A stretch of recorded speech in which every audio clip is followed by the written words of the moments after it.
Ciao Pati! Ma ciao Pati! Ma ciao! Ma ciao Pati! Ma ciao! Ma ciao Pati! Buongiorno! Bonjour Pati!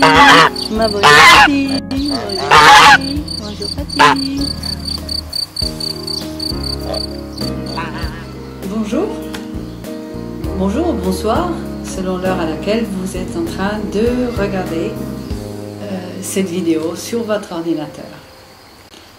Et je voudrais dire bonjour aussi, un salut très amical aussi aux amis de l'Afrique, parce que j'ai reçu récemment certains mails d'étudiants qui sont en train de préparer leur bac dans certains pays africains.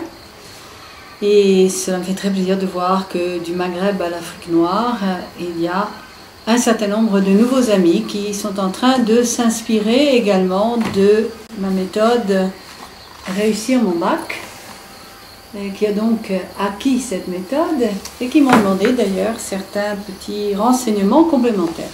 Alors, un des renseignements, des questions qui m'a été posée, c'est sur la question du sommeil. Je voudrais donc vous parler du repos et du sommeil.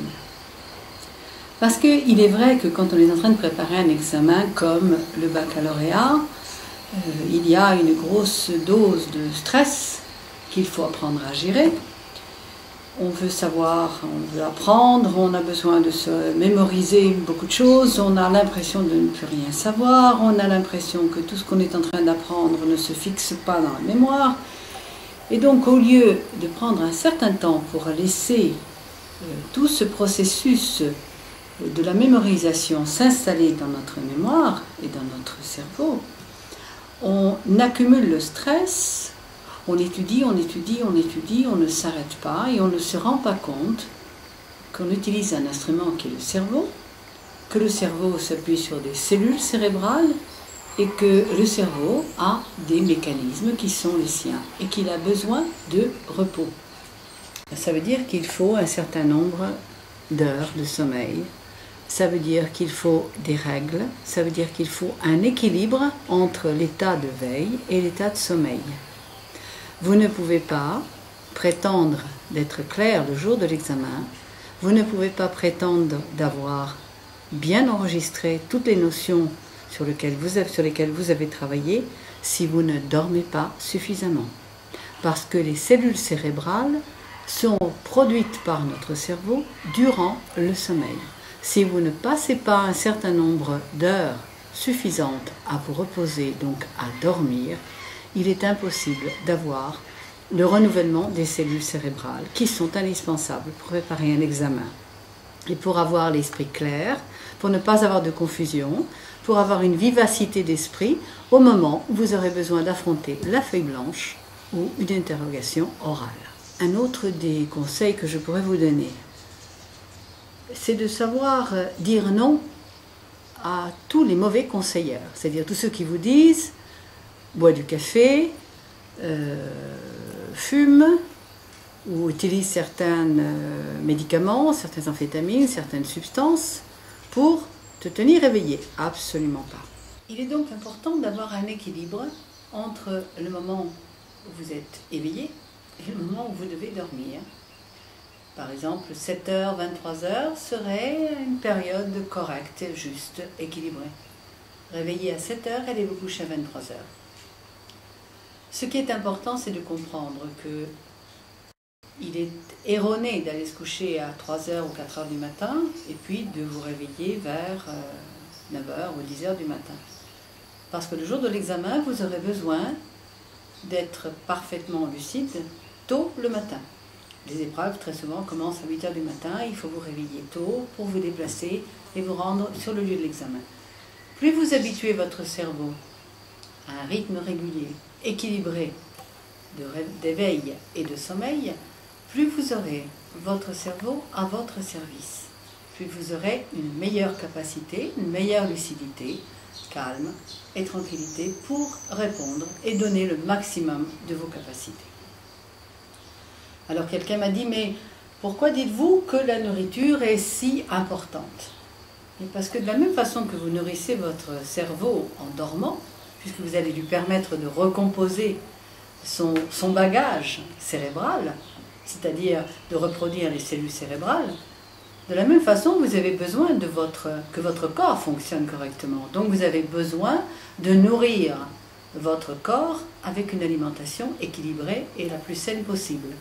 Donc à l'intérieur de mon e-book, dans les conseils que je vous donne, je vous suggère des aliments naturellement sains et naturels, d'éviter toutes les boissons alcoolisées.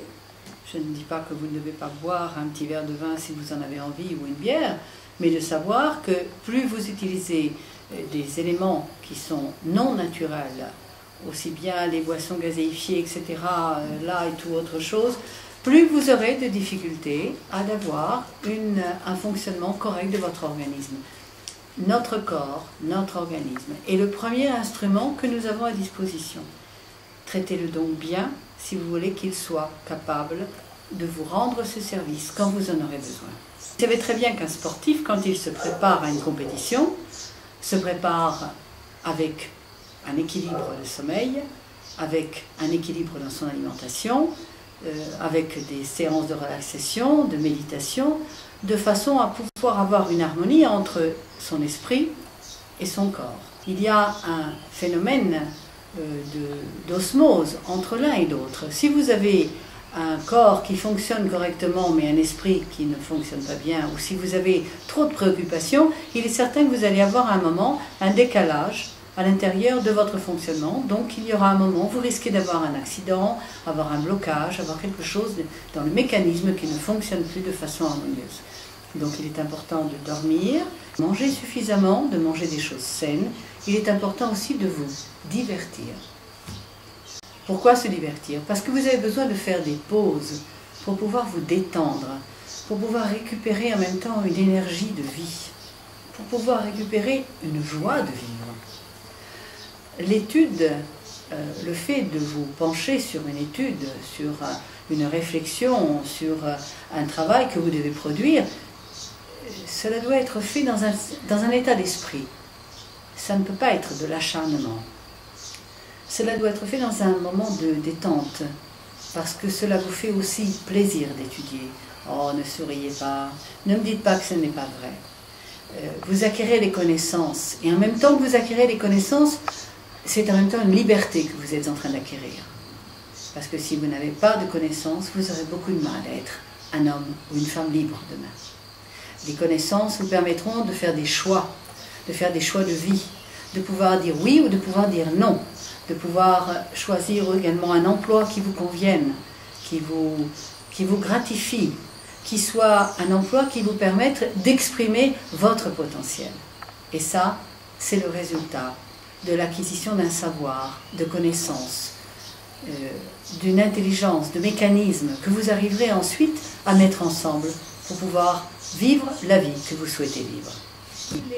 Les mails que vous m'avez envoyés, parmi les questions que vous m'avez posées, certains m'ont demandé j'ai peur de ne pas réussir à m'exprimer, ou j'ai peur de me retrouver devant une feuille blanche et de ne pas savoir quoi écrire. Eh bien, ne pas savoir s'exprimer ou ne pas savoir exprimer ce que vous savez parce que tout d'un coup il y a un moment de panique, cela veut dire qu'il y a un moment où vous n'êtes plus maître de vous-même. Ça veut dire que vous vous laissez dominer par des émotions, ça veut dire que vous n'arrivez plus à gérer vos émotions, ça veut dire que vous vous laissez contaminer par peut-être une angoisse, d'autres peut-être par un climat d'agitation qui est celui de vos compagnons d'aventure. Si vous avez étudié sérieusement, si vous avez suivi un programme régulier d'études, de sommeil, d'alimentation, de repos, de distraction, si vous avez appris, dans le cadre de cette méthode que je vous ai proposée, à vous détendre, à vous relaxer, si vous avez fait la relaxation profonde que je vous ai proposée, si vous avez fait régulièrement les méditations que je vous ai proposées, je vous garantis que vous n'aurez aucune difficulté devant votre examinateur, que vous n'aurez aucune difficulté devant votre feuille. Parce que vous aurez un équilibre de votre esprit. Parce que vous aurez confiance en vous. Parce que vous aurez la capacité de sortir de votre être, de votre esprit, de votre mémoire, de votre connaissance, tout ce dont vous êtes capable. Parce que vous avez en vous une sagesse intérieure qui ne demande qu'à être à votre service. Alors ayez confiance en vous. Faites vos révisions. Faites vos réflexions personnelles. Faites votre relaxation personnelle. Faites vos méditations. Faites-le au moins le matin quand vous vous réveillez et le soir avant de vous coucher. Et quand vous avez un moment de libre, faites-le encore une fois. Téléchargez-le sur votre MP3. Mettez-le même quand vous êtes en train, écoutez-les, ces méditations, quand vous êtes dans l'autobus, quand vous êtes dans le métro, quand vous êtes en train de marcher, pas quand vous êtes en voiture, si vous conduisez. Utilisez tout le moment que vous avez de temps libre pour vous replonger dans cette méditation, parce que vous êtes en train d'acquérir une sécurité, une tranquillité, une sérénité, une confiance en vous. Et cela va vous permettre de réussir votre bac. Alors, à bientôt. J'attends vos commentaires, j'attends vos réponses, j'attends vos questions et rendez-vous à mercredi prochain. Au revoir.